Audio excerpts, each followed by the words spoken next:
네, 여러분들 안녕하세요. 시사타파의 심층분석 시작하도록 하겠습니다. 이재명 당대표님이 어제 대통령 후보로 이제 민주당이 선출됐죠. 그러면 선출되는 시간부터 이제 경찰에서 본격적인 경호가 붙습니다. 이미 경찰은 180명 정도를 훈련시켰고요. 이제는 선발된 요원급의 경찰들이 이재명 후보를 수행을 합니다. 그래서 대선 주자 경호가 시작됐다. 드디어 여러분들이 현관에 들리는 소리가 이런 소리가 있어요. 이재명을 막을 길은 물리적 행사력밖에 없다. 진짜 그 얘기가 떠돌아요. 이재명은 막을 수가 없다. 이재명을 막을 유일한 방법은 물리적 행사다. 그것도 민주당이 다 알고 있어요. 그러다 보니까 이제 경찰에서도 이미 180명을 선발해서 교육에 들어갔고, 이미 교육을 마쳤고, 24시간 후보를 경호합니다. 여러분들이 그리고 민주당 자체 경호도 있고, 그렇게 여러분들 너무 걱정 안 하셔도 될 것 같습니다. 그래도 끝까지 긴장하면 안 되겠죠. 저쪽에서는 물리력 행사 외에는 막을 방법이 없다라고 얘기하는 자들이니까 무슨 짓을 할지 모릅니다. 과거에 그런 나쁜 짓을 했던 놈들이니까. 그리고 오늘 이재명 당대표께서 여러분들 오늘 요거 의미를 좀 알려드릴게요. 오늘 19일 만에 이재명 당대표께서 19일 만에 이제 최고위원회 가셨어요. 19일 만에. 잠깐만. 요거 한번 보세요. 혼자 딱 파란 잠바를 입고 계시죠. 이제 대통령 후보가 되는 순간 최고위원회에 이제 딱 이제 앉게 되는 겁니다. 그래서 당대표를 그만두시고 19일 만에 국회에서 최고위원회를 할 때 이제 중심에서 파란 잠바를 입고 대통령 후보로서 민주당의 최고위원회에 참석을 하는 겁니다. 이렇게 그래서 오늘 참석을 했다 말씀드리고, 그다음에 오늘 이재명 당대표님이 언론에서 이승만 박정희 묘역 3년 만에 다시 참배. 여러분들 알다시피 저걸 알려줄게요. 2017년에는 참배를 안 했어요. 이재명 후보님이 지금 세 번째 도전이에요. 2017년에 도전할 때는 사실 런닝메이트였죠. 여러분들 알다시피. 그때 문재인 대통령이 대세론이었고 문재인 캠프에서 좀 출마를 좀 해달라라고 해서 성남시장임에도 불구하고 대선 후보에 출마해갖고 엄청난 득표율을 보였죠. 그때는 런닝메이트였어요. 그때는 런닝메이트였기 때문에 어차피 이재명 당대표님이 1등으로 나가실 분이 아니니까 자기의 색깔을 보여줘야 되잖아. 그러면 이재명의 진짜 속마음은 뭐였냐면 1위가 문재인 대통령이니까 문재인 대통령은 대통령 후보로서 통합의 이미지를 줘야 되지만 이재명은 이재명의 색깔을 지키기 위해서 2017년에는 독재자 이승만 박정희의 묘역을 참배를 거부한다 딱 했어요. 그때는 딱 거부했죠. 그때 딱 거부했죠. 근데 2022년 그때 윤석열과 붙기 전에 그때도 이미 3년 전에 이승만 박정희 묘역을 갔다 왔어요. 그때 갔다 왔을 때는 이재명 당대표가 이제 대통령 후보로 직접 나서시는 거니까.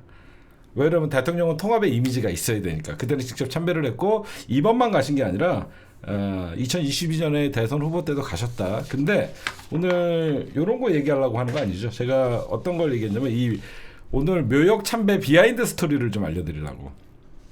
묘역 참배 비하인드 스토리.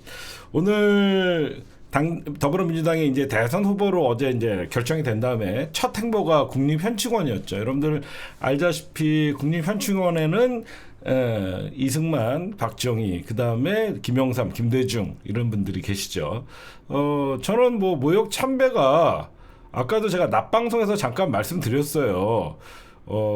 제가 만약에 여러분들 대통령 후보라도 전 다 갑니다.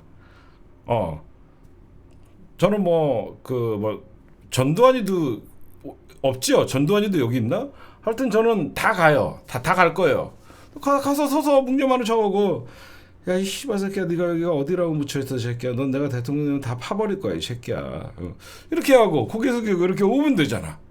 그러나 니네가 여기가 어디라고 이 새끼야 처음 묻혀있어 이 새끼야 여태까지 편했지 내가 너희들 가만둘 것 같아? 그러면서 얼마든지 가갖고 파비하면 돼. 그렇잖아.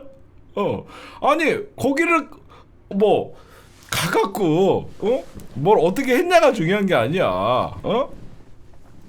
그렇잖아. 그래갖고 뭐 이승만한테 찾아갔다, 박정희한테 찾아갔다, 이거는 언론이 진보 갈라치기 프레임으로 쓰려고 했는데 이거 되게 좋은 거예요. 근데 중요한 거는 어디도 갔냐? 김영삼, 김대중 대통령 거기도 갔어요. 그렇죠? 근데 언론에서는 그냥 이승만, 박정희를 참배했다, 의외다, 뭐 이런 식으로 뭐 진보에서 또 입진보들이 뭐 이재명 대통령병 걸렸냐 뭐 이런 식으로 비판할까봐 그러는데 전혀 그런 얘기 안 나와요. 근데 제가 비하인드 스토리를 여러분들 여기서 뭘 얘기해 주려고 그러냐면, 단순히 이재명 당대표님이 이승만, 박정희, 김영삼, 김대중만 간 게 아니라 박태준 씨 묘역을 갔어요. 예전에 포스코 회장이었던, 포항제철 회장이었던 박태준 씨의 묘역도 들렸습니다. 거기 왜 들렸냐면 이거를 제안한 사람이 김민석이야. 즉흥적으로 이루어졌대. 즉흥적으로 이루어진 이유가 뭐냐면 이게 뭐냐면 김대중의 롤모델이에요. 김대중 대통령 시절에 박태준 씨가 국무총리까지 했었어요. 아니, 김대중 대통령 정부에서 김대중 대통령이 여러분들 중도 외연 확장 DJP 연합까지 했잖아요. DJP 연합을 넘어서 박태준 씨가 그 당시에 국무총리가 했었는데 그때 예정에는 없었대요. 오늘 예정에는 없었는데 김민석 최고위원이 어떤지 이재명 당대표한테 저분이 DJP 김대중 김종필 연합과 정권의 어떤 경제 포항하면 어떤 우리나라의 어떤 철강, 어떤 경제 산업 뭐 이런 것들을 일으킨 사람이라서 김대중 대통령도 박태준을 국무총리로 썼기 때문에 거길 가갖고 통합의 아름다움을 보여주자라고 해서 즉흥적으로 김민석 최고위원이 여러분들 알다시피 김대중 대통령이 영입한 인재잖아요. 그래서 거기를 들렸었다라고 얘기하고, 그다음에 오늘 계속 이런 얘기가 나요. 통합 행보. 이재명 당대표님의 통합 행보의 얘기가 여기저기서 계속 나오는데, 이거는 윤여준 전 환경부 장관에게 상임 선대위원장을 제안을 했어요. 이거 굉장히 큰 자리예요, 여러분들. 상임 선대위원장. 이게 왜 그러냐면, 여러분들 윤여준이라는 사람은요, 쓰임새가 나이가 이제 85인가 그럼에도 불구하고 왜 선거판만 되면 윤여진이라는 이름이 나오냐면, 이분이 뭐 보수의 책사라는 별명이 있지만 진보적 가치를 갖고 있는 보수 사람이라는 얘기들이 많아요. 무슨 말씀인지 아시겠죠? 진보적 사고를 갖고 있는 보수 사람이다라는 이미지가 강해. 그러다 보니까 이제 제 말이 무슨 말인지 이해가 가시는 분 있어요? 진보적 사고를 가진 보수다. 그러다 보니까 박근혜도 윤여준을 러브콜을 해요. 왜? 자기는 보수니까. 진보적 사고를 갖고 있는 보수의 책사. 그렇죠? 그러면 우리가 이제 좀 유리한 선거를 할 때는 진보적 사고를 갖고 있지만 보수의 책사라고 알려져 있는 윤여준. 그러니까 진보와 보수할 것 없이 선거 때만 되면 윤여준의 이름이 그래서 나오는 거예요. 진보적 가치의 보수 책사라는 이 닉네임이 있다 보니까 박근혜가 유리할 때는 통합 행보로 진보적 가치의 윤여준을 데리고 가고, 보수의 책사라는 이름을 갖고 있는 윤여준을 이재명 당대표가 영입을 하게 되고, 그래서 선거 때마다 이 사람이 인기가 좋은 이유가 진보적 가치를 갖고 있는 보수의 책사야. 그래서 이렇게 인기가 많다라고 여러분들 말씀드리고, 그 다음에 여러분들 제가 방금 말씀드렸던 상임선대위원장은 왜 큰 자리냐면, 사실 상임선대위원장은 누가 맡는 거냐면, 현재 박찬대 최고위원이 당대표 권한대행을 하고 있잖아요. 그래서 당대표 권한대행 최고위원은 자동으로 상임선대위원장이 되는 겁니다. 자동으로 상임선대위원장이 박찬대예요. 그 박찬대가 이제 공식적으로 그 상임선대위원장인데, 윤여준 고문을 상임선대위원은 투톱 체제로 간다는 거예요. 투톱 체제로 간다는 얘기고, 윤 전 장관이 제안을 수락을 했어요. 그래서 지금 여기저기 훈풍들이 많이 들리고 있는데 김경수 전 경남지사도 선대위에 합류를 한다. 단 김동연 지사는 지자체장이기 때문에 못하고요. 그 다음에 이재명 당대표의 선대위 구성의 원칙이 있대요. 첫째, 당을 중심으로 한다. 당을 중심으로 한다. 이게 무슨 말이냐면요. 왜 첫째 당을 중심으로 한다 여러분들 강조를 했냐면 외곽 조직이 당 안을 흔들지 못하게 하는 겁니다. 꼭 선거 때만 보면 뭐 외곽 조직이 끼어들어서 난장판을 치고 막 이게 최근에 성장과 통합 아시겠죠 여러분들? 왜 이재명 당대표님이 당을 중심으로 한다는가? 당 안에서 처리한다는 거야. 외곽 조직이 흔들어대거나 외곽 조직이 안에서 이래라 저래라 못하게 하겠다는 거야. 그럼 원팀이 깨지거든. 그래서 당을 중심으로 한다. 둘째, 효율적으로 한다. 여태까지 더불어민주당의 어떤 그 체계가 뭐 누구한테 물어보고 얼마나 복잡해서 제가 뭐 이제는 말할 수 있다. 지난 대선이 끝나자마자 제가 너무 슬퍼갖고 이재명 당대표님이랑 여러분들 통화를 한번 했다 그랬잖아. 선거 날. 그 다음 날인가? 그 다음 날인가 이재명 당대표님 통화하는데 말은 못해요. 이재명 당대표님이 너무 분하고 억울했었나 봐. 그때의 핵심이 뭐냐? 제대로 선거운동을 지역에서 안 했다. 진짜로 이재명 당대표님이 가장 그때 너무 화가 났던 게 제대로 지역에서 선거를 안 했다였어요. 그래서 효율적으로 하고 셋째 최대한 그러니까 중앙의 기능을 최소화하고 나머지 그러니까 지역구 국회의원들은 그냥 중앙에서 잘 보이려고 연병하지 말고 다 지역 가갖고 선거운동하라는 거야. 이거예요 바로. 중앙 기능을 최소화하고 나머지 더불어민주당은 자기 지역구 갖고 다 선거운동하라. 이 얘기를 하는 거예요. 그래서 작년에 어떻게 보면 선거를 치르면서 경험이 이번에 이재명 당대표님이 실질적으로 이렇게 한다라고 얘기하고 오늘 아직 오전에는 현충원을 방문하시고 바로 SK 하이닉스 공장을 가갖고 경제 뭐 이렇게 뭐 반도체 경제 이런 메시지를 좀 줬죠. 여기에 이제 조금 뛰어넘어서 이거는 깜짝 놀랐어. 한나라당 출신의 권오율, 이 한나라당 출신의 권오을 전 의원을 영입을 했다. 이분은 TK야.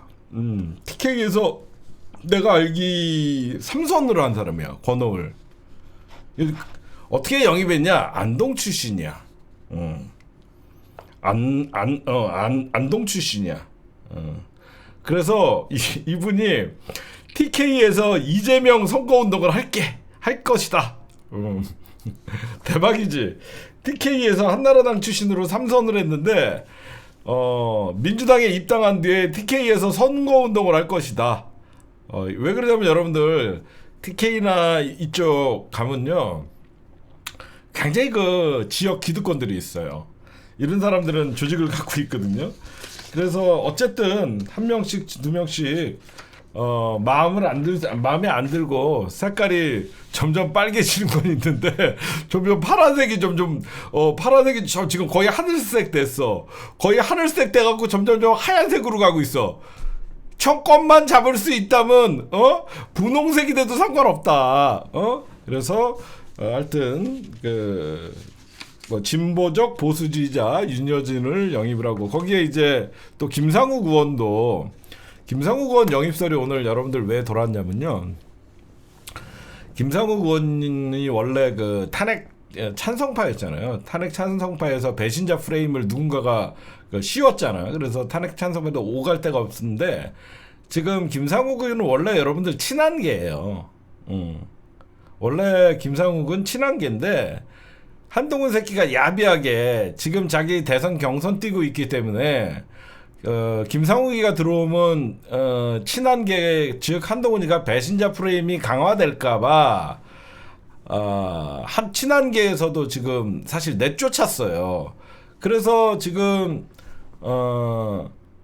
이도저도 갈 데가 없다 보니까 그래서 김상욱을 뭐 영입한다 이런 소리도 있었어요. 뭐 그다음에 누구죠? 그 박용진, 뭐 박용진한테도 제안은 했다 이런 얘기가 뭐 있는데 이런 거는 어떻게 보시면 되냐면 그 이재명 당대표가 직접 하는 건 아니고 전화해서 뭐 주변에서 이번에 저희 선거도 좀 도와주셔야죠 이런 식으로 얘기를 하겠죠. 그럼 이거는 박용진 자가 발전이에요. 이거는 박용진 자가 발전입니다. 김상욱은 가짜 뉴스입니다. 가짜 뉴스가 아니라 아니라고 그냥 부정하는 거예요, 서로. 아시겠죠?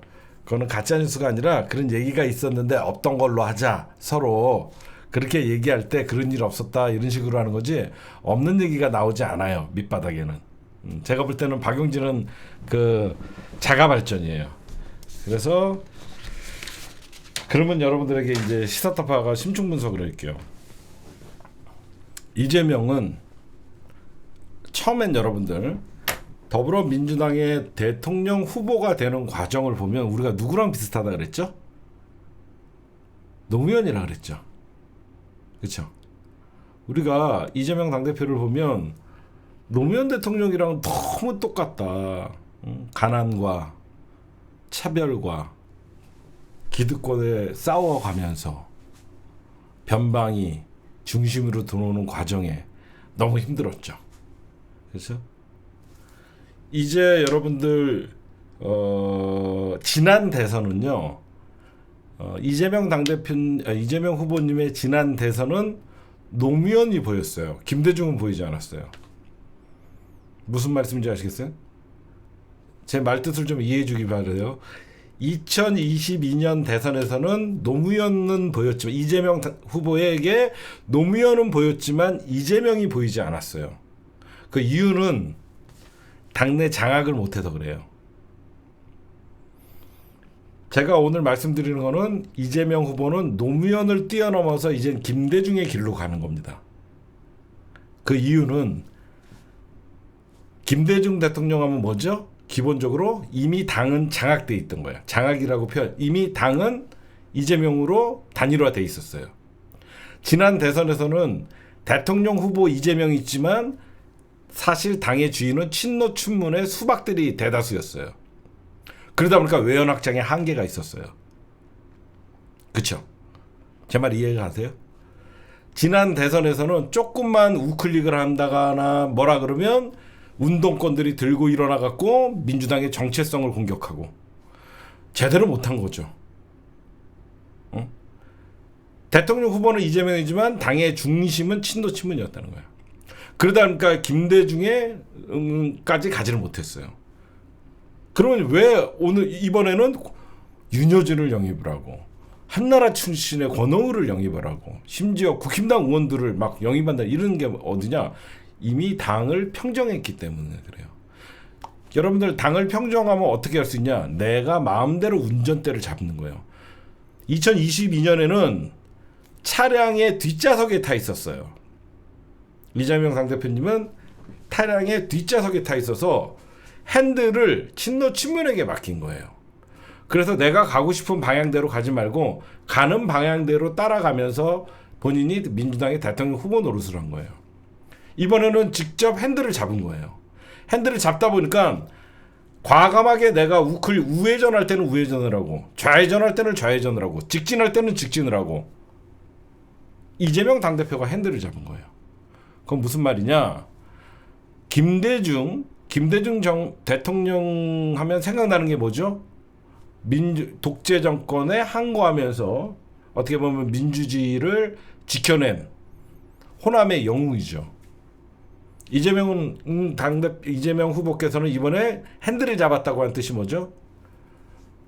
과감하게 우클릭을 할 수 있는 건 뭐냐? 바로 김대중이 갔던 롤모델이 되는 거예요.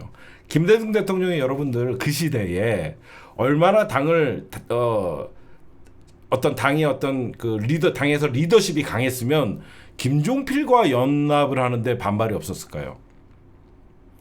무슨 말씀인지 아시겠어요? 김종필과 연합을 해도 저쪽에서 반발을 못하고 김종필을 국무총리를 시켜도 반발을 하지 못했었어요. 바로 이재명의 자신감이에요. 이제는 이재명 당대표님이 당의 리더십이 확고하게, 지난 대선에서는 당의 기반이 없었지만 이번 대선에서는 당의 기반이 확고하게 됐기 때문에 과감하게 윤여준, 한나라당 출신 이런 사람들도 영입을 해서 DJP 연합에 버금가는 민주수호 헌정연대를 만드는 거예요. 그쵸? 이게 당의 기반이, 당을 완전히 이재명의 리더십으로 확고하게 다져놨기 때문에 이재명 당대표가 우클릭을 하든 이재명 당대표가 좌클릭을 하든 이재명 후보님이 직진을 하든 그 누구도 말이 나오지 않는 거예요. 그렇잖아요. 조그만 이재명 당대표님이 지난 대선에서 50.2%를 얻으면서 겨우 대통령 후보가 과반을 겨우 넘으면서 끝냈단 말이야. 그때는 이낙연이라는 반민주 세력의 민주 세력으로 위장한 호남 기득권 이낙연이 있기 때문에 반대를 위한 반대를 하면서 태클을 걸기 시작했단 말이에요. 그렇죠? 그래서 제가 여러분들에게 말씀드리는 게 이재명 당대표의 이유 있는 우클릭은 당을 이재명 당대표가 리더십을 확고하게 갖고 있던 것이다. 김무성은 내가 며칠 전에 얘기했잖아. 한 달 전에 김무성 나올 거라고, 이번 대선에 김무성의 말이 나올 거라고 여러분들에게 말씀을 드렸잖아요. 김무성 얘기는 이따가 해드릴게요. 그래서 여러분들에게 말씀드리고 싶은 것은 이재명 당대표가 중도 확장, 지난 대선에서는 이재명 당대표가 중도 확장이라는 말을 하기가 힘들었어요. 조금만 뭐 하면 운동권들이 시비 걸고 조금만 뭐 하면 태클을 걸고 그랬는데 지난 대선은 취약한 당내 기반, 그 다음에 투사 이미지가 너무 많았어요. 그렇죠? 취약한 당내 기반과 투사 이미지, 그런 것들이 강했는데 이제는 민주적 리더십, 그리고 노무현 대통령보다는 위기 앞에 닥쳤을 때 그 위기를 극복한 김대중의 롤모델, 노무현을 뛰어넘어서. 그렇죠? 여러분들도 보이시죠? 김대중 대통령 하면 뭐예요? IMF 극복 바로 생각나잖아. 김대중 하면 IMF 극복. 이제는 노무현 대통령을 뛰어넘어서 김대중 대통령이 IMF를 극복했듯이 민주주의를 파괴했던 윤석열 정부와 나라의 경제를 망쳐놨던 지금의 현 정부 세력들을 다시 위기 앞에 풍전등화에 놓인 대한민국을 살리기 위해서 김대중 대통령 모델에 가깝게 여기저기 통합을 하는데, 중요한 건 뭐다? 불협화음이 없다. 통합을 해도 반발이 없다. 그만큼 리더십이 강했다. 그러니까 김대중 대통령의 어떤 그 당시에 78%로 대통령 후보가 된 것보다 이재명 후보님이 이제 89.77이었잖아요. 엄청난 그 지지가 나오는 배경이다. 그래서 이렇게 과감한 우클릭을 해도 그렇게 얘기가 나오지 않는다. 여러분들이 아마 그렇게 좀 이해하시면 될 것 같습니다. 제목은 이재명 후보의 통합 행보는 자신감의 표현. 이런 행간을 가지고 여러분들에게 좀 말씀드렸습니다. 네, 여러분들, 연일 말 많고 탈 많은 한덕수 대망론, 힘 빠지는 국힘 경선. 제가 오늘 낮에 뉴스량을 좀 봤어요. 뉴스의 어떤 기사들 이렇게 나오는 걸 막 봤어요. 국힘당 경선보다 한덕수 출마 하나 안 하나가 기사가 훨씬 많어. 망한 거지. 국힘당 경선에서 나오는 것은 깐족, 키높이, 한덕수, 아니 국힘당 경선 얘기보다 한덕수 출마하냐 안 하냐 기사량이 더 많다는 거예요. 이게 뭐 하는 겁니까? 그냥 그러니까 사람들이 생각할 때 한덕수는 뭐야? 뭐 내란대행, 뭐 파면 총리, 내란대행 파면 총리, 계엄 총리 뭐 이런 거잖아. 근데 얘가 계속 대망론이래. 그래갖고 나는 한덕수가 뭔데? 이러고 싶은 거야. 정치를 분석하는 내 입장에서는 한덕수가 뭔데? 어떤 멍청한 새끼가 이렇게 한덕수를 자꾸 대망론 하면서 끝까지 희망의 끈을 놓지 않냐. 어떤 놈이 설계했는지 몰라도 그 놈은 이번 대선 끝나고 아마 퇴출당할 것이다. 왜 그러냐면 국힘당 대선 후보들 있죠, 여러분들.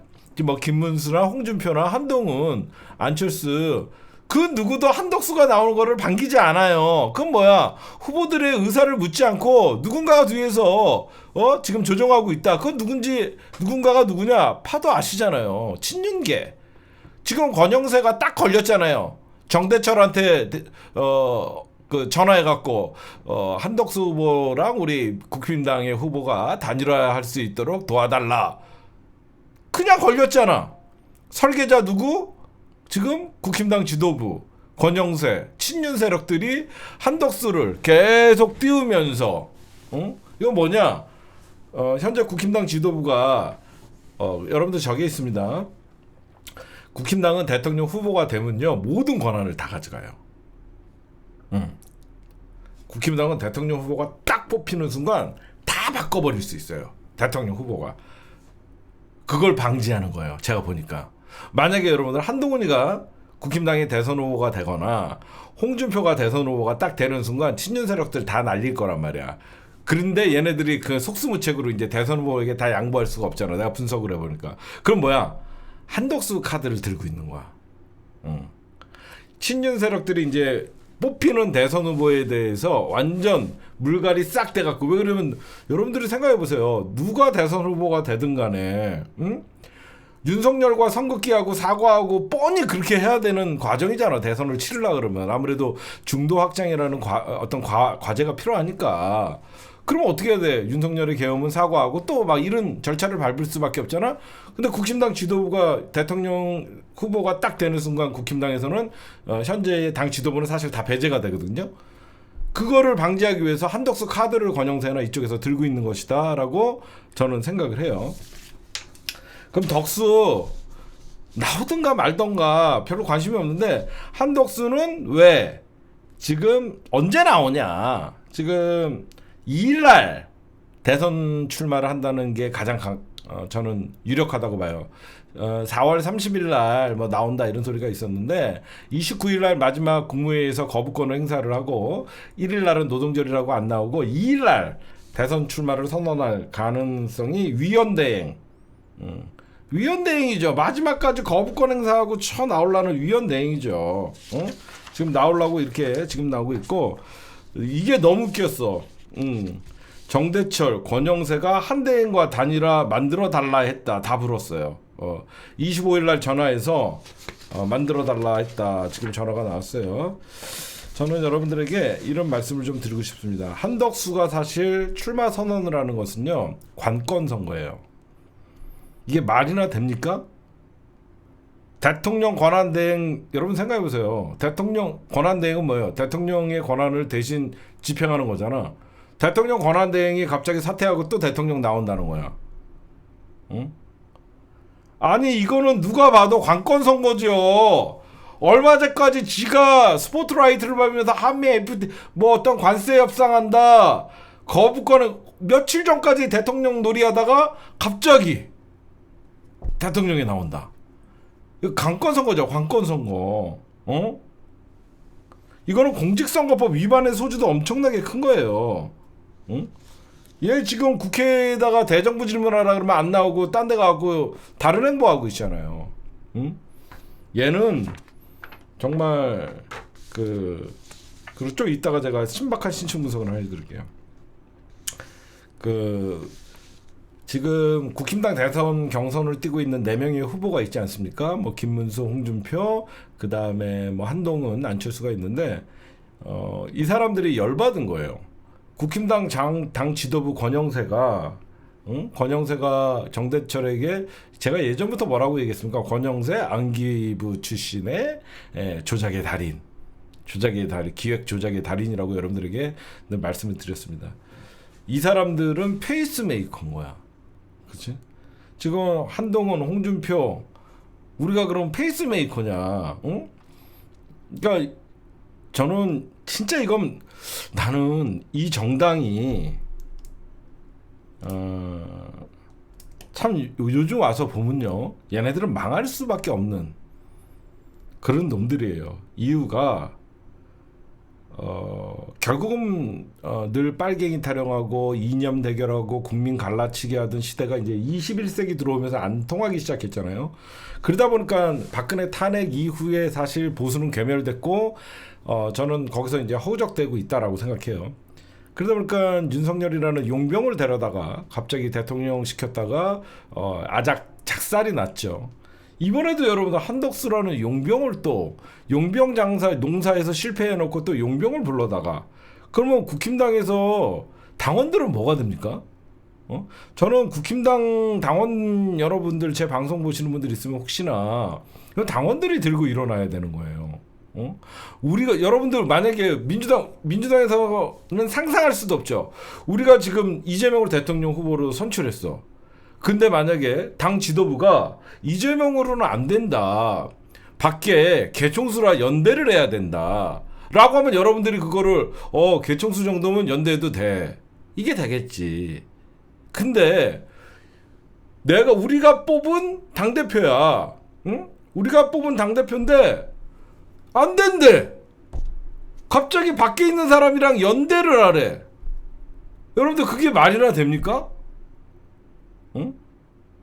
말이 안 되는 거예요. 이 정당은요. 민주당은 어땠어요? 민주당이 전통적으로 보시면 김대중 대통령은 뼈부터 독재 세력들과 투쟁을 하면서 싸운 어떤 우리 민주정의 어떤 정신적 아버지잖아요. 노무현 대통령 어때요? 변방에서 가난한 그 변호사의 출신이 결국은 인권 변호사가 결국은 출세가 아니라 점점점 단계를 거쳐갖고 민주당에서 키워서 결국 대통령까지 만들었잖아요. 문재인 대통령도 그렇고 노무현 대통령도 그렇고 다 적어도 정통성이 있는 민주당은 후보들이 나오잖아. 저 떡은 뭐야? 응? 검찰총장 8개월 전에 했던 놈들이 어퍼컷 하다가 턱주갈이 날아가게 생겼고 지금 오빠 난 지금 턱 치면 안 돼 보톡스 넣었어 이 씨발 지금 걔네들은 턱 맞으면 죽거든. 그렇잖아요. 그러니까 얘네들은 후보도 내지 못하는 후보도 만들지 못하는 정당은 사실 이 정당은 진작 해체가 돼야 되는 거예요. 그쵸. 이 정당은 진작에 해체가 돼야 되는데 겨우 용병들 데려다가 자기네들 기득권 세우면서 대리로 그렇게 그 연명을 했는데 결국 제가 이런 얘기를 했잖아요. 국힘당은 권력에 충성하고 민주당은 주권자에게 충성한다. 쟤네들은 상관없는 거야. 누가 대통령 돼도 자기네들이 기득권 누리고 그런 정당은 망할 수밖에 없는 그런 현상이다라고 말씀드리고 그 다음에 너무너무 재밌는 여론조사 많이 나오죠. 70% 한덕수 출마 반대. 한덕수 지지율 11%. 더 띄워라! 한덕수 출마 반대 70%에 지지율 11%. 대박이죠, 여러분들. 그럼 왜 띄우냐?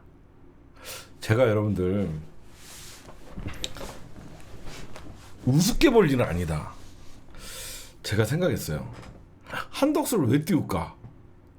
저것들도 바보들은 아니거든. 왜 그러냐면 한덕수가 여러분들 진짜로 얘가 센 놈이고 띄우려고 하면 누군가 이렇게 작업하지 않아요. 딴 사람을 작업해요. 한덕수를 띄우는 이유는 이거였습니다. 뭐냐? 빅텐트라고 얘기하는 그러니까 이낙연이나 호남 세력들을 끄집어내기 위한 포석이에요. 저는 여러분들에게 분명히 말씀드리고 싶은 것은 한덕수는 국힘당의 경선에서 1위 후보를 이길 수 없습니다. 이길 수 없어요. 절대 한덕수는 국힘당 후보를 이길 수가 없어요. 그래서 저는 한덕수 카드는 이낙연 밖에 나가 있는 이낙연 호남 세력들 그다음에 또 한덕수와 함께했던 그런 세력들을 규합을 하기 위해서 밖에서 한덕수에게 모아달라는 사실상 시그널로 나온 거예요. 그럼 제가 왜 한덕수가 절대 얘는 나오지 않는다라고 여러분들에게 말씀드리냐면요. 잘 봐요. 한덕수는요. 국힘당에게 입당을 할 수밖에 없어요. 생각해보세요. 한덕수는 여러분들 뭐예요? 무소속이죠. 한덕수 무소속이잖아. 국힘당은 뭐예요? 국힘당 대선 후보 한덕수가 단일화를 한다는 거잖아. 그럼 한덕수가 이기면 어떻게 할 거야? 한덕수가 이기면 어떻게? 기호 18번이야. 아니 돈을 떠나서 무소속이기 때문에 기호 18번으로 후보 등록을 해야 되는 거야. 단일화를 하려고 그러면. 그쵸? 그렇잖아. 무소속이 이기면 기호 막 20번으로 밀릴 수가 있단 말이야. 응? 20번 또는 뭐 그렇게 무소속이니까 의석이 없으니까. 그러니까 그리고 아까 여러분들이 잘 지적했듯이 얘가 5월 2일 날 대선 출마를 하고 국힘당에 입당을 해서 단일화를 하지 않으면 얘는 무소속으로 얘가 후보로 돈이 어딨어. 응? 돈이 어딨냐고. 돈도 없고. 왜냐면 국힘당에 딱 들어오는 순간 정당 보조금이 나오는데 그러면 국힘당에 들어왔다고 생각해 보세요. 이미 국힘당에서는 김문수 또는 홍준표, 한동훈이가 대선 후보가 돼 있어. 갑자기 얘가 들어와서 했어. 그러면 한덕수가 이겼어. 국힘당 지지자들이 가만히 있을 것 같아요? 가만 안 있죠. 응? 그리고 한덕수가 당내 기반이 뭐가 있어. 그래서 저는요. 한덕수 카드는 사실 뻥카고 누군가가 큰 그림을 그리고 있는 놈이 한덕수는 오늘 갑자기 이낙연이가 저도 출마합니다. 저도 벌써 대선제 몇 번째 도전하는지 모르겠습니다. 저는 새미래민주당의 이낙연입니다. 떨어지는 낙엽도 조심해라. 지나가는 반명 이재명을 조심해라. 이 새끼는 반명연대입니다. 지금 한덕수는 반명연대의 구심점이 돼서 응? 이낙연이 끌고 들어오고 응? 지금 과거 친노 친문의 변절자들 플러스 김대중, 노무현, 문재인 이쪽에 이제 민주정을 변절한 놈들 여기 다 모으자는 거야 지금. 한덕수면 괜찮다. 같이 노무현 때 이랬다. 뭐 그래서 여러분들 이런 것들이 홍정욱이는 딸 문제 때문에 못 나와. 그런 얘기는 입에 올릴 필요 없어. 원래 걔는 선거 때마다 이름 나와. 홍정욱이는 딸 문제 때문에 못 나와. 그래서 여러분들 지금 보시면 그렇잖아요. 대선 후보 5월 10일, 11일 대선 후보 등록이야. 이때 국힘당 후보는 등록을 한단 말이야. 그 전에 3월 2일 날 출마해서 국힘당에 입당을 하지 않으면 아니면 밖에서 뭐 원샷 경선을 하든 간에 하여튼 얘는 여러분들 그러고 보세요. 그 한덕수가 국힘당 후보에게 이길 수 없는 이유가 있어요. 누구나 지금 한덕수가 완주할 거라는 생각 안 하죠. 그럼 여러분 생각해 보세요. 내가 홍준표야. 제가 대선 후보입니다. 밖에서 뭐 하다가 갑자기 저랑 단일화를 하자고 합니까? 못합니다. 은퇴를 하면 했지 안 합니다. 한덕수가 뭐라고 하면서 막 할 거 아니야. 홍준표가 되면 생각해 보세요. 국힘당의 대선 후보가 단일화를 거부하면 한덕수는 나올 수가 없어요. 그쵸? 생각해봐요. 11일까지 선거 후보를 등록해야 되는데 끝까지 그러니까 홍준표가 나는 단일화 안 한다 버티면 어떻게 할 거야? 한덕수는 시간이 없잖아. 시간은 국힘당 대선 후보의 편이에요. 생각해보세요. 버티면 이기는 거야. 국힘당 대선 후보가. 한덕수가 뭐라고. 한덕수는 대선 후보가 절대 안 됩니다.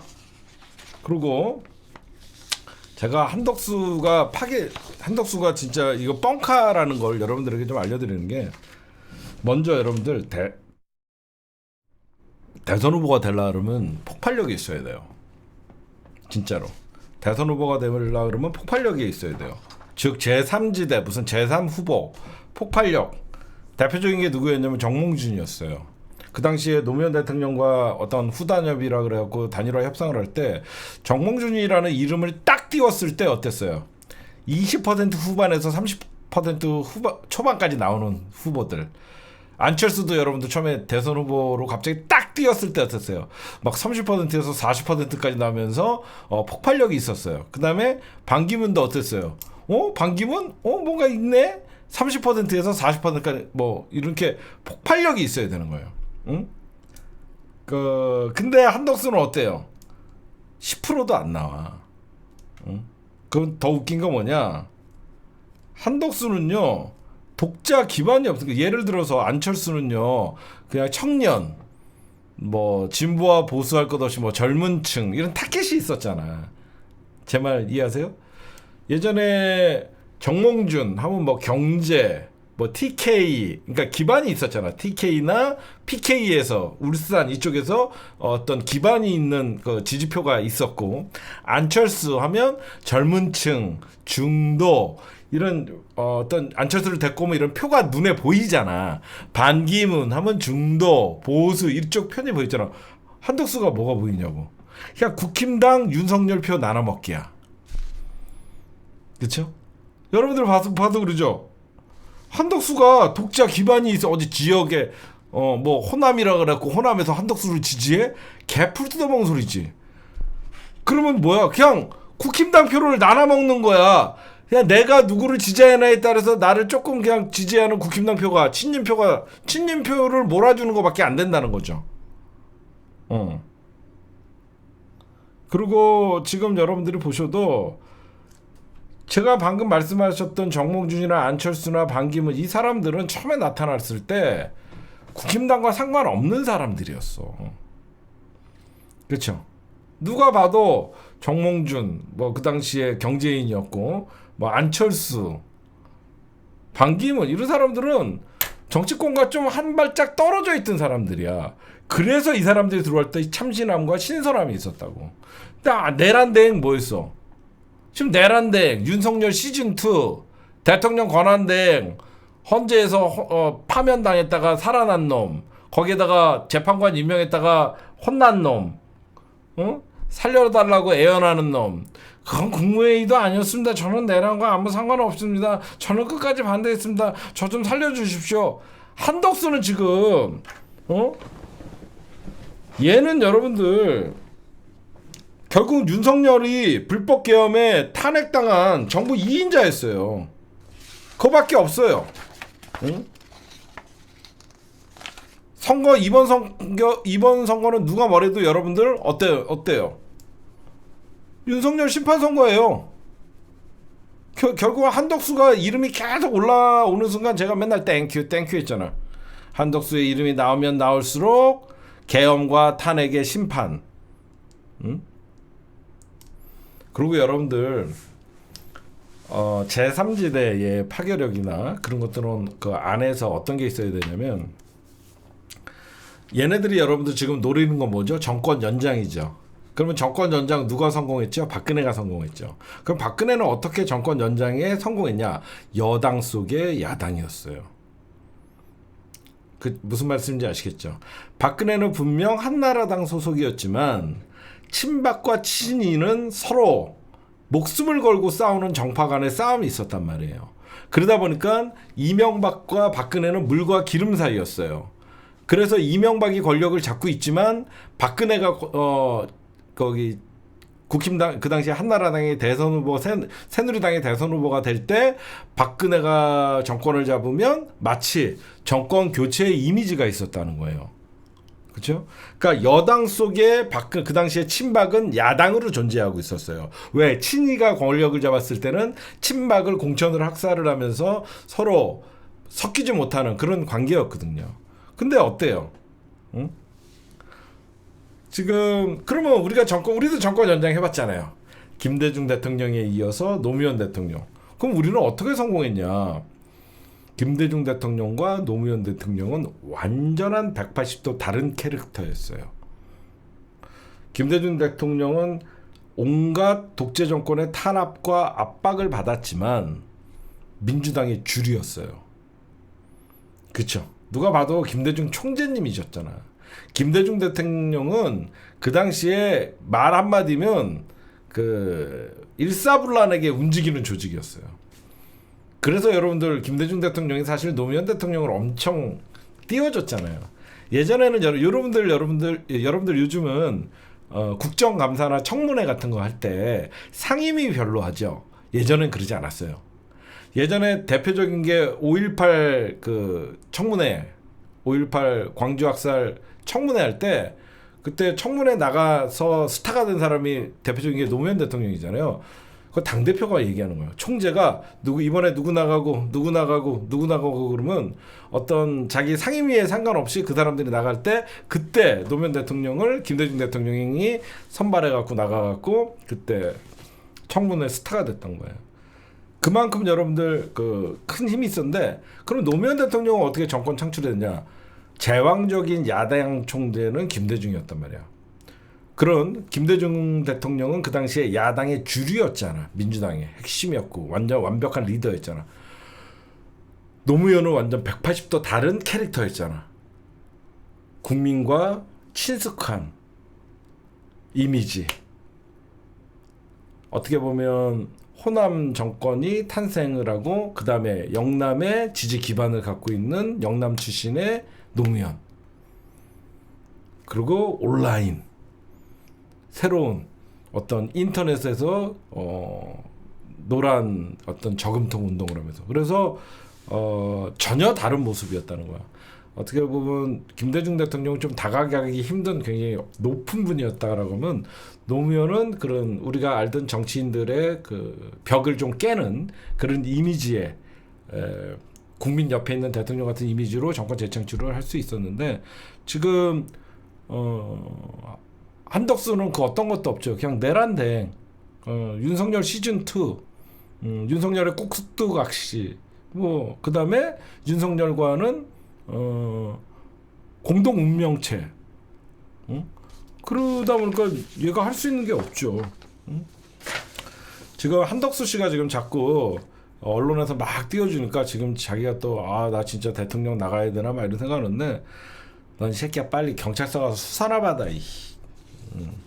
지금 내란 피의자 혐의로 지금 공수처에 이미 들어가 있고, 그 다음에 직권남용 수사를 착수했습니다. 헌법재판관 지명 직권남용으로 지금 비상행동이 직권남용으로 고발 사건을 그 서울경찰청 반부패수사부에 배당을 해서 너 빨리 경찰 조사나 받아.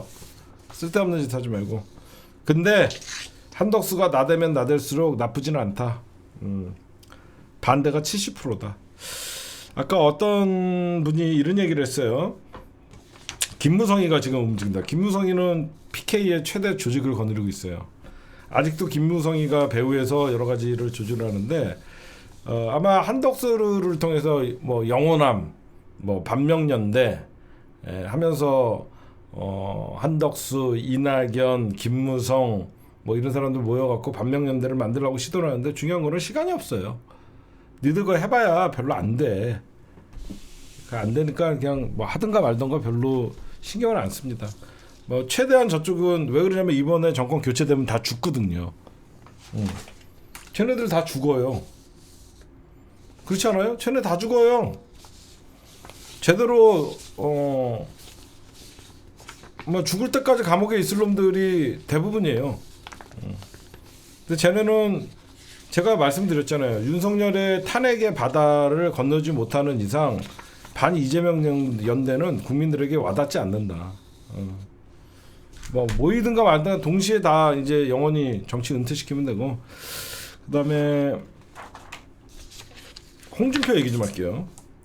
홍준표가 여러분들 대통령 후보 안 되면 정치계 졸업할 것이다. 당권에 관심 없다. 이 얘기 왜 했냐면요. 지금 누군가 보이지 않는 손들이 김문수 쪽으로 지금 대거 친윤계 의원들이나 그쪽으로 이동하고 있다는 소리, 김문수 쪽으로 줄 서고 있다라고 얘기들이 나와요. 그러면 홍준표는 절대 한덕수랑 단일화나 이런 걸 하지 않을 인물이다라고 하면서 그쪽에 줄을 쓴다고 하는데, 홍준표가 그걸 감지한 거죠. 내가 대통령 후보가 안 되면 나는 정치 은퇴할 거다. 그냥 마지막이라는 거예요. 자기 도와달라는 거예요. 거기에다가 내가 대통령 후보가 돼도 나는 당권에는 관심 없다. 이거는 국힘당 의원들에 대한 러브콜이에요. 나한테 와달라요. 나는 만약 김문수가 되면 또다시 친윤들이 당권을 잡으려고 할 테니까 차라리 나를 돕고 내가 이번에 안 되면 나 정치 은퇴하고 당권도 관심 없다. 지금 돌아가는 게 홍준표, 김문수, 한동훈 3파전이잖아요. 그러다 보니까 자기가 좀 밀린다는 생각을 해서 어떤 의원들이 내 뒤에 쓰나를 좀 보면 알 수 있거든요. 저는 김문수가 많은 사람들이 된다고 하는데 모르겠어요. 원래대로 하면 홍준표가 세야 되는데 저쪽에서는 한덕수라는 부전승으로 기다리고 있는 놈과 단일화가 목표이기 때문에 노골적으로 홍준표 떨어뜨리려는 모양새도 보여서 저는 처음에는 홍준표 대 한동훈의 대결이라고 봤는데 홍준표랑 김문수랑 여러분들이 보셔도 경쟁력만 보면 김문수보다는 홍준표가 더 우위를 있잖아요. 대중적 인지도나 이런 것 여러 면에서 김문수보다는 홍준표가 앞서는데 그럼에도 불구하고 왜 국힘당 후보들이 국힘당의 의원들이 김문수 쪽으로 처음에는 안 갔다가 이동을 하냐. 이거는 지금 한덕수 출마를 앞두고 지금 결국은 빅텐트 마지막 지혜들이 사력을 다해서 빅텐트를 한번 쳐보려는 그런 걸로 보입니다. 제 눈에는. 근데 더 웃긴 거는 한덕수 출마가 임박하니까 홍준표도 비판하고 김문수도 명분이 약하다. 홍준표는 이게 상식에 맞나? 이런 얘기를 하고 지금 대표적인 게 뭐냐면 홍준표가 다 깠어요. 원래 홍준표의 별명이 모두각이거든요. 홍준표가 원래 모두각인데 장관했던 놈, 당대표 했던 놈, 이런 놈들이 대선에 나오는 게 맞냐? 그러니까 당대표 했던 놈 대선에 나오는 게 맞냐는 한동훈을 얘기하는 거고 장관 했던 놈이 대선 후보로 나오는 게 맞냐? 탄핵된 이후에 이건 김문수를 얘기하는 거고 그 다음에 총리 했던 놈은 한덕수를 얘기하는 거예요. 이렇게 대통령 탄핵시켜 놓고 이렇게 대선에 나오는 게 맞냐라고 하면서 융단 폭격을 했습니다. 홍준표가 이런 스타일이에요. 탄핵당한 정권의 총리, 장관, 당대표 출마가 맞냐? 한덕수, 김문수, 홍준표 싸잡아서 비난했어요.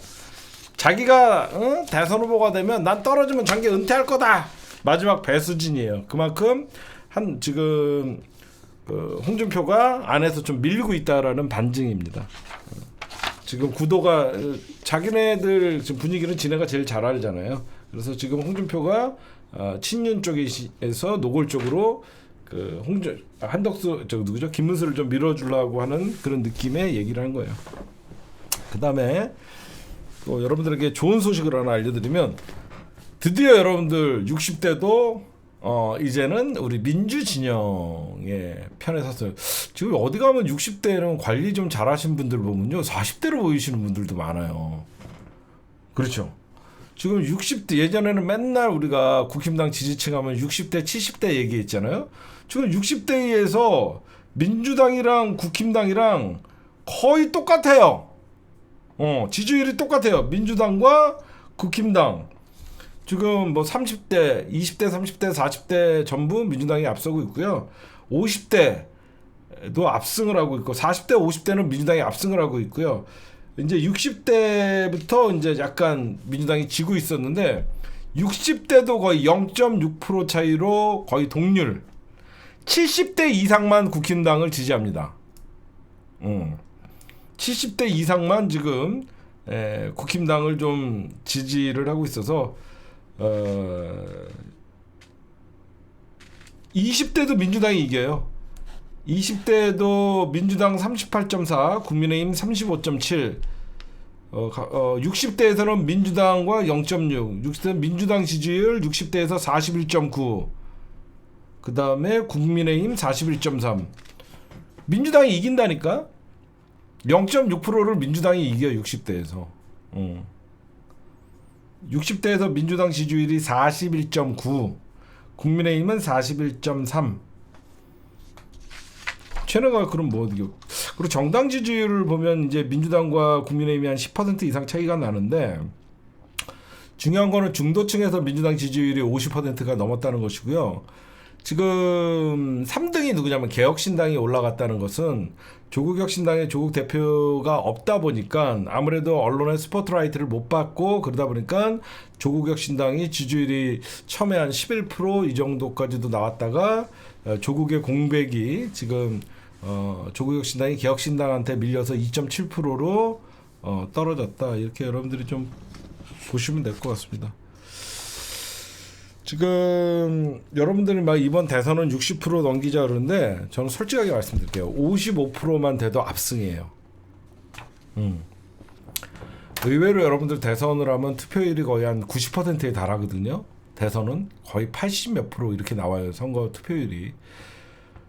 우리나라가 직선제 개헌 이후에 50%를 넘어서 당선된 사람이 유일한 게 박근혜 한 명이에요.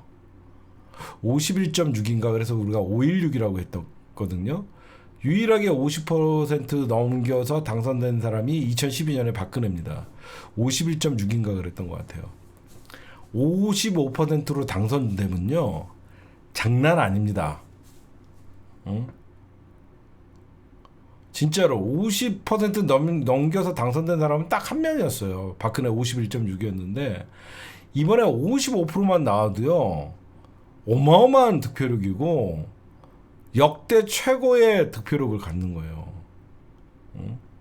그래서 여러분들 우리가 늘 51대 49 근데 이번에는 좀 우리가 훨씬 더 많이 나올 것 같은데 저는 조금 기대하는 건 있어요. 최대 저는 58%까지 보거든요. 60%는 쉽지가 않아요. 우리나라가 이런 갈라치기, 이념, 지역, 차별 뭐 이런 것들이 있어서 왜 그러면 중도가 이번에 계엄령 때문에 많이 돌아섰거든요.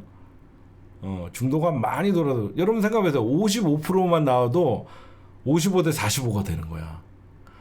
되게 큰 차이죠. 여러분들이 볼 때는 55% 얻으면 겨우 5% 차이로 이겼어. 그게 아니죠. 100으로 계산해야죠. 우리가 55를 얻으면 저쪽은 45밖에 없어요. 다 가져가봐야. 그러면 10% 차이로 대선을 이기는 거예요. 엄청난 큰 겁니다.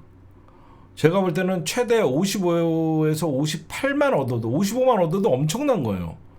아니 여러분들 생각할 때 55 얻으면 아예 겨우 5% 이상 더 얻는 거야. 그게 아니에요. 100으로 한 사람은 우리가 55면 저쪽은 최대치가 45란 말이야. 그럼 10% 차이란 말이야. 그럼 우리나라가 지금 총 유권자가 4,500만 명인가요? 유권자가? 그런데 실제 투표가 한 2,500만 표 하나요? 2,500만 표 정도 투표를 하면 거기서 10%면 250만 표 이상 앞서 나가는 거죠. 그러면 엄청난 압승이에요. 저는 한 58% 최중도가 이번에 많이 계엄령으로 개몽됐거든요. 윤석열의 계엄령은 개몽령이 맞습니다. 여태까지 국힘당이 괜히 보수라고 착각했던 많은 분들이 개몽이 되셔갖고 저런 미친 새끼들, 정신 나간 새끼들 하면서 전부 이제 국힘당은 없어져야 할 정당 하면서 개몽령이 맞습니다. 누군가에는 개몽령은 맞아요. 우리는 윤석열이가 계엄령 선포했을 때 제가 며칠 전에 12월 3일 라이브를 봤어요. 아싸! 하고 막 뛰어가는 거야. 무서운지도 모르고. 드디어 자폭을 했습니다. 그러면서 내가 철딱서니 없이 계엄군을 향해서 카메라를 들고 막 뛰어가는데 여러분들 헬기가 와요. 지금 생각하니까 철딱서니 더럽게 없는 거야. 잘못하면 총 맞아갖고 이렇게 뻗어 있을 수도 있는데 나는 드디어 윤석열이가 스스로 자폭을 했습니다. 그러면서 막 신나갖고 본관을 계엄군한테 달려가고 있더라고.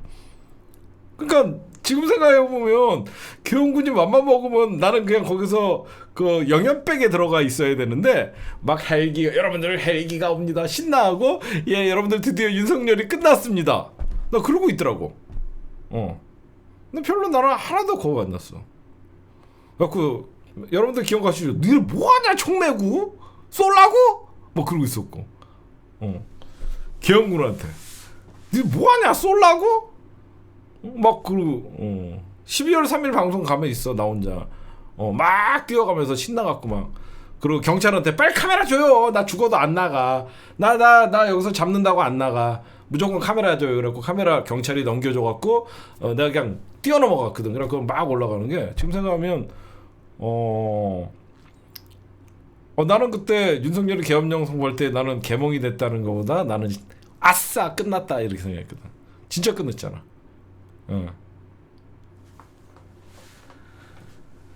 나는 그냥 절대 얘네들은 성공 못한다는 확신이 있었어. 니네가 21세기에 우리를 여기서 총을 쏘아? 나는 그런 확신이 있어. 하나도 안 무서웠어. 뭐하냐 이러면서 진짜 이거는 니들이 봐도 말이 안 되는 거라서 저는 그랬던 것 같아요. 그 다음에 요거 하면서 오늘 마무리하죠. 여러분들 지금 그 최상목이랑 그 산업통상부 장관 안덕근인가 뭐 얘네들이 관세 협상하러 갔었잖아요. 이거 관세 협상 이거 한덕수가 뭐 지시해갖고 최상목이 날아가고 했죠. 이거 절대 못해요. 차기 정부로 넘어갈 수밖에 없어요. 왜 그러냐면 공무원들이 말 안 들어요. 공무원들이 말 안 들어요.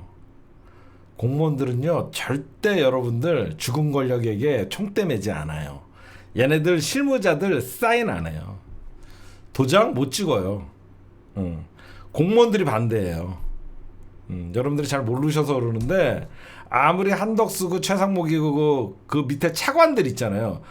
차관들이 여러분들 실무자거든요. 실무자들이 반대하면 절대 못해요. 그래서 지금 산업통상부 차관이 뭐라 그랬는지 아세요? 한미통상협의 차기 정부 출범 전 결정되는 일은 없을 것이다. 진짜 산업통상자원부 박성택 차관 미국과 협의가 결정될 가능성은 없다. 얘네들은 책임질 일 안 해요. 절대 안 해요. 공무원들. 얘네들이 그거 잘못했다가 나중에 죽는데 지금 얘네들 어때요? 자기가 직을 걸고 말렸다라고 하면 스타가 되는 건데 뭐하러 지금 다 죽은 권력의 장관 말을 누가 듣겠냐고. 여러분들 같으면 들어요? 괜히 직을 걸고 말도 안 되는 거 협상하려고 하는데 차관이 말려서 못하게 하면 이 사람은 30일 이후에 장관이 될 수 있는 사람인데 30일이면 쫓겨날 새끼들이 무리하게 막 사인하려고 그러면 당연히 실무적 공무원들이 막죠. 그래서 안 돼요. 그러니까 여러분들 걱정하시는 게 지금 막 한덕수가 지 맘대로 관세 협상 사인하고 그러면 실무자들이 절대 안 합니다. 다 날라가죠. 왜 그러면 차관은 버티면 차관까지는요.